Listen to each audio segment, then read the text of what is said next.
तरल पदार्थों के गुण हम देख रहे हैं, काफ़ी क्वेश्चन हम देख चुके हैं, है ना। और भी जो भी बनते हैं इंपॉर्टेंट क्वेश्चन हम बिल्कुल देखेंगे, है ना। ये कई एग्जामों में पूछे गए भी हैं, है ना। तो पहले थोड़े से आज क्वेश्चन हम थ्योरी वाले थोड़े देख लेते हैं, है ना, क्योंकि ये क्वेश्चन बहुत जगह बहुत बार पूछे गए हैं, इसलिए हम देख रहे हैं। फिर न्यूमेरिकल तो हम कर ही रहे हैं, है ना। तो वही बात, आप पहले प्रयास करें, पहले आंसर देने की कोशिश करें कि आपको आ रहा है नहीं आ रहा है ना। कहाँ कन्फ्यूज़न हुआ, कहाँ गलती की, आप खुद एक बार देखें, ताकि आपको भी कॉन्फिडेंस आएगा कि हाँ भाई हमको ये आता है, ये नहीं आता है, और जो नहीं आता है उसको हम पढ़ के उसको क्लियर कर सकते हैं, है ना। शुरू करें। देखो साहब, गर्म पानी में कपड़े धोना आसान है क्योंकि, अब ये तो सभी को पता है ना, घरों में हम क्या करते हैं, कभी कोई कपड़ा ज़्यादा गंदा हो जाता है ना, जिद्दी मैल, है ना, तो उसके लिए क्या करते हैं, गर्म पानी में धोते हैं उसको। क्यों धोते हैं भाई? एक ही जवाब, पृष्ठ तनाव कम होता है ना। आपने पढ़ा भी है कि द्रवों को हम गर्म करते हैं तो उनका पृष्ठ तनाव कम होता है। इसी के ऊपर अगला क्वेश्चन है, देखो, ताप वृद्धि होने पर किसी द्रव का पृष्ठ तनाव क्या होगा? कम होगा, है ना। कहने का मतलब हमने क्या किया, ताप वृद्धि की, है ना, ताप बढ़ाया तो क्या हुआ, उसका पृष्ठ तनाव कम होगा, है ना।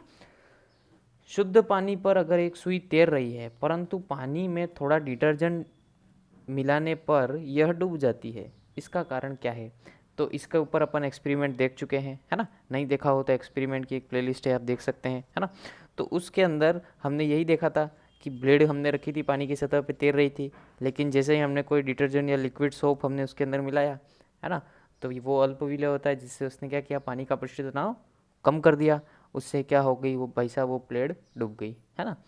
तो ये क्यों होता है, इसका जवाब क्या होगा, ये सी, है ना। डिटर्जेंट मिश्रित करने पर उसने क्या किया, पानी का पृष्ठ तनाव कम कर दिया, जिससे वह डूब गई। ओके। साबुन कपड़े साफ करने में सहायता करता है क्योंकि, है ना, ये जो भी साबुन सर्फ हम काम में लेते हैं वो क्यों लेते हैं, है ना। तो इनका क्या काम होता है, ये बहुत बार पूछा गया है क्वेश्चन, वही बात, आंसर वही है ना, कि क्या करता है ये, पृष्ठ तनाव कम करता है ना, जिससे आपका पानी जो है वो आसानी से कपड़ों की बारीक छिद्रों में घुस जाता है ना, और वहाँ से घुसी हुई अंदर मैल गंदगी को अपने में घोल के बाहर पानी के साथ निकल जाती है, बह जाती है ना। कोई द्रव एक ठोस की सतह को गीला नहीं करेगा यदि स्पर्श कोण क्या हो, बताओ। इसके ऊपर भी एक्सपेरिमेंट किया है, देखा होगा, है ना। हमने कांच की सतह पे पारा रखा था, है ना, पारे की बूंद जैसी रखी, वो आप देख सकते हो, वो कांच की सतह को गीला नहीं करती है। क्यों नहीं करती है? क्योंकि उसका स्पर्श कोण 90 से अधिक होता है ना। 90 से अधिक का मतलब अधिक कोण होता है, इसलिए वह कांच की सतह को गीला नहीं करता। क्लियर? ओके साहब। अब देखो क्वेश्चन, ये थोड़ा अच्छा क्वेश्चन है, आप कोशिश करें इसको थोड़ा समझने की, है ना। आप हो सकता है आपसे, तो आप प्रयास ज़रूर करें, आप करके देखो क्वेश्चन को। एक नल जल से जल एक नल से जल, आहा वाह वाह, एक नल से जल 1 मीटर प्रति सेकंड की प्रारंभिक चाल से ऊर्ध्वाधर नीचे की ओर गिरता है। नल का परिच्छेद क्षेत्रफल 10⁻⁴ मीटर स्क्वायर है। यदि जल की संपूर्ण धार में दाब नियत रहता है तो प्रवाह भी स्थायी है, तो नल से 0.15 मीटर नीचे धार का परिच्छेद क्षेत्रफल होगा। बताओ साहब। इसके अंदर 2-3 पॉइंट आप ध्यान रखना, भाषाओं का भी ध्यान रखना ज़रूरी है। इसके अंदर आप एक तो ये ध्यान रखना कि नल से जो जल है वो ऊर्ध्वाधर नीचे की ओर गिर रहा है। दूसरी बात, एक हाँ क्या देखा था, हाँ ये रहा, जल की संपूर्ण धार में दाब नियत है ना, दाब नियत है और प्रवाह स्थायी है ना। अब देखो साहब, आपको क्या निकालना है, लगाओ दिमाग। हाँ, देखो, हम यहाँ पे सबसे पहले तो काम में लेंगे बर्नौली का समीकरण, है ना, जो सबने पढ़ रखा है, बर्नौली का समीकरण पढ़ रखा है ना। उसके थ्रू हम क्या निकालेंगे, उसके थ्रू हम निकालेंगे V2, है ना, जो कि नल से निकलने के बाद पानी का ज़मीन पे पहुँचते पहुँचते जो उसका वेग हुआ होगा, जो भी वेग हुआ होगा वो वेग निकालेंगे, उसको हमने नाम दिया V2। ओके। वो निकलने के बाद ये हम समीकरण बार बार काम में लेते हुए आए हैं ना, इसके ऊपर कितने क्वेश्चन देख लिए अपन ने। A1 V1 बराबर A2 V2, है ना। इसके अंदर आपको A1 पता है, V1 पता है ना, दे रखा है सवाल में ही, है ना। A2 आपको निकालना है, यही आपको ज्ञात करना है A2, है ना। और V2 हम बर्नौली समीकरण से ज्ञात कर रहे हैं, है ना। तो पहले हम V2 निकालते हैं, फिर इस इक्वेशन में रख देते हैं। बाकी तो आपको A1 V1 तो दे रखा है, सीधे आपकी A2 की वैल्यू आ जाएगी। ओके, करें। देखो साहब क्या करते हैं, सबसे पहले बर्नौली समीकरण लगाते हैं P, और बर्नौली इक्वेशन लगाएंगे। देखो बर्नौली इक्वेशन लगाई हमने, रो GH1 प्लस हाफ, ये प्लस है ना, हाफ रो V1 स्क्वायर। कहने का मतलब सारे 1 वाले एक तरफ आ जाएंगे और सेकंड 2 वाले एक तरफ, है ना, plus half rho V2 square. Okay, clear है इतना। हाँ, अब इसके अंदर हम क्या करेंगे, आपको एक थोड़ा सा ध्यान देना पड़ेगा कि हाइट का चक्कर पड़ेगा, आपको हाइट में थोड़ी गलती हो जाएगी। तो यहाँ पे आप ध्यान देना कि एक तो नल में यहाँ पानी है ना। तो यहाँ से आप 0.15 मीटर नीचे की बात की है इन्होंने, है ना, पानी गिरा है 0.15 मीटर नीचे, है ना। तो यहाँ पे हाइट कितनी हुई, इसका मतलब H1 तक क्या हो गया, 0। अब यहाँ से लेके हाइट गिनी है वो भी नीचे की तरफ, है ना। हाइट हमेशा ऊपर हम देते हैं, लेकिन पानी यहाँ नीचे गिर रहा है ना। तो यहाँ पे जो आपको H2 दे रखा है वो 0.15 मीटर, लेकिन आपको किस में लेना है, वो 0.15 मीटर लेना है आपको माइनस में, है ना। तो ये माइनस में 0.15 मीटर लेना है, बस यहाँ पे गलती होती है, तो थोड़ा सा यहाँ पे ध्यान रखें, है ना। बाकी आपका सवाल इजीली हो जाएगा आपसे। कहाँ गया भाई सवाल, अरे यार, चलो देखो वापस कर देते हैं। कुछ नहीं, इक्वेशन बर्नौली इक्वेशन लिखी है, उसके अंदर हम वैल्यू रख रहे हैं, है ना। तो बर्नौली इक्वेशन में अभी लिख देते हैं इक्वेशन, 1 वाली एक तरफ 2 वाले एक तरफ, है ना, इजीली है। रो V1 स्क्वायर बराबर P रो GH2 plus half rho V2 square. Okay, अब इसके अंदर देखो साहब, P से तो P कट जाएगा क्योंकि आपको दे रखा है, दाब नियत है ना, दे रखा है। अब इसके अंदर H1 हम 0 रखेंगे तो ये पद तो पूरा क्या हो जाएगा, 0। तो क्या हो जाएगा, बचा क्या फिर, ये हाफ रो V1 स्क्वायर, और V1 की वैल्यू आपको दे रखी है सवाल में 1। ओके, बराबर रो GH2, तो रो G की वैल्यू होती है 10, H2 हम ले रहे हैं माइनस का 0.15, है ना। ध्यान रखना यहाँ पे बस ये गलती हो जाती है, ये पॉइंट है माइनस का 0.15 plus half rho V square, है ना, हाफ रो V2 है, V2 स्क्वायर। ओके, अब आपको ये दिख रहा होगा कि प्रत्येक पद में रो दे रखा है ना, ये रो यहाँ भी है, रो यहाँ भी है, रो यहाँ भी है, तो तीनों का रो आपका कट जाएगा, है ना। तो बचा क्या भाई, देखो बचा क्या, 1/2 बराबर माइनस का 1.5 इंटू 10, है ना, प्लस हाफ V2 स्क्वायर। तो क्या आ जाएगा ये 1/2, इसको इधर ले लेंगे, प्लस 0.15 में 10 का गुणा हो गया, मतलब ये हो गया 1.5, है ना। और ये माइनस का था तो बराबर किधर आ गया, तो क्या हो गया, प्लस का। ओके, बराबर half V2 square.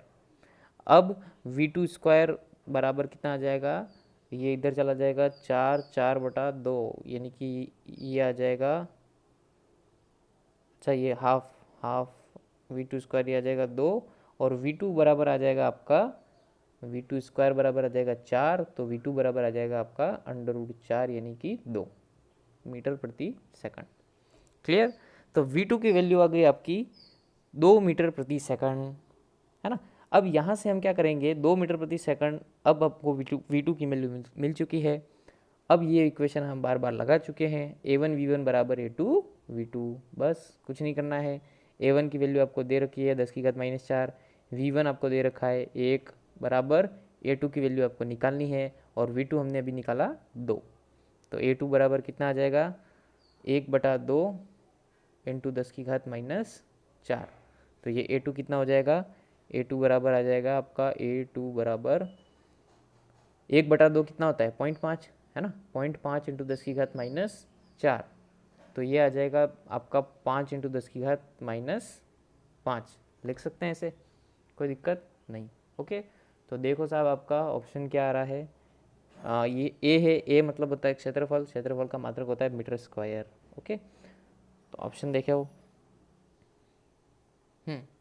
5 into 10⁻⁵ metre square. Okay, थोड़ा सा क्वेश्चन समझने वाला है, एक आध चीज़ों में गलती हो जाती है तो थोड़ा सा ध्यान रखें, है ना। प्रैक्टिस करेंगे, अभ्यास करेंगे तो आपको समझ में आ जाएगा, है ना। हम जितना हो सकता है उतने प्रकार के सवाल करते हैं, लेकिन आपको उस टाइप के और भी जो सवाल मिलते हैं खुद से भी बहुत प्रैक्टिस करनी है ना। आगे देखो साहब, 15 सेमी त्रिज्या का beaker 0.075 newton upon metre square के पृष्ठ तनाव वाले द्रव से भरा है।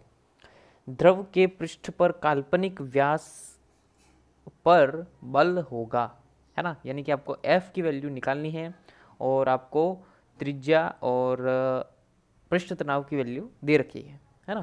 तो ये तो एकदम इजी है, करेंगे, निकालो फटाफट, देखो आता है कि नहीं। क्या करोगे, पृष्ठ तनाव S बराबर F अपॉन L, पढ़ा था ये फॉर्मूला, है ना। तो आपको क्या निकालना है, F, तो F बराबर क्या आ जाएगा, S इंटू L, है ना।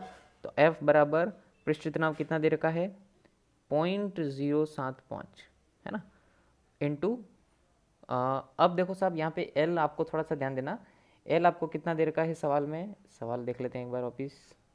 एक काल्पनिक व्यास पर बल होगा, यूँ पूछा है ना। तो काल्पनिक व्यास पर बल होगा कहने का मतलब 15 सेमी त्रिज्या है तो काल्पनिक व्यास पर बल, यानी कि काल्पनिक व्यास कितना हो जाएगा, त्रिज्या का डबल, यानी कि कितना हो जाएगा 30 सेमी, है ना। और 30 सेमी है ना, हमको किस में लेना पड़ेगा, मीटर में। तो सेमी को मीटर में बदलने के लिए हम किसका भाग देते हैं, 100 का, यानी कि 10⁻² का गुणा, है ना। तो 30 इंटू 10⁻² मीटर आपको एल की वैल्यू लेनी है ना। तो रखो वैल्यू, देखो, हाँ, तो यहाँ पे F बराबर हमारा आ जाएगा 0.075 इंटू 30 इंटू 10⁻²। ओके, अब क्या होगा, पॉइंट हटा दो, 3 0 लग गए, है ना। फिर इन ज़ीरो को ऊपर ले जाओ, क्या आ जाएगा आपका 75 इंटू 30 इंटू 10⁻, ये ऊपर जुड़ जाएगा 10⁻−5। ओके, तो ये हो जाएगा आपका 75 इंटू 30 हो गया आपका लगभग 225, और इधर चला जाएगा, हाँ ये आ जाएगा आपका, अच्छा इसको भी 1 0 एक बार इधर सॉल्व कर दो, तो 75 इंटू 3 आ जाएगा आपका 225, 225 इंटू आ गया आपका 10⁻4। अब आप ऑप्शन देखो कि क्या आ रहा है ऑप्शन, उस हिसाब से हम आंसर बना लेंगे। तो आंसर हमारा आ रहा है उस हिसाब से हम देखो बना देते हैं, 225 इंटू 10⁻4, है ना। तो आपका आंसर 10⁻² दे रखा है ना, तो इसको हम 0.2 इधर किसका देते हैं, तो 2.25 इंटू 10⁻² न्यूटन, है ना, बल है इसलिए न्यूटन। क्लियर, तो हमारा आंसर हो जाएगा यहाँ पे, आपका आंसर आ गया डी। ओके, क्वेश्चन एकदम वही है, फॉर्मूले एकदम वही बेसिक फार्मूले हैं, थोड़ा थोड़ा चेंज सभी में हो सकता है, बाकी आपसे क्वेश्चन हो जाएगा, कोई दिक्कत नहीं आएगी। ओके, हाँ, एक और क्वेश्चन इसी पे देखो, फार्मूला आपको यही लगाना है। 2 मीटर लंबी एक लकड़ी की छड़ी पानी की सतह पर तैर रही है। पानी का पृष्ठ तनाव 0.07 न्यूटन अपॉन मीटर है। छड़ी के एक और साबुन का घोल डाल देने पर पृष्ठ तनाव घटकर 0.06 न्यूटन अपॉन मीटर रह जाता है, तो परिणामी बल होगा। यहाँ पे भी आपको क्या निकालना है भाई, बल निकालना है, करो प्रयास, हो जाएगा।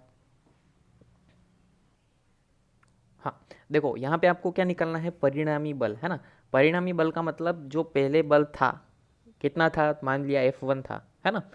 बाद में जो बल हुआ यानी कि F2, तो उन दोनों का ये जो अंतर आएगा F1 माइनस F2, वो होगा आपका परिणामी बल, है ना। तो यहाँ पे हम पहले F1 निकालेंगे, फिर F2 निकालेंगे, फिर दोनों को घटा देंगे।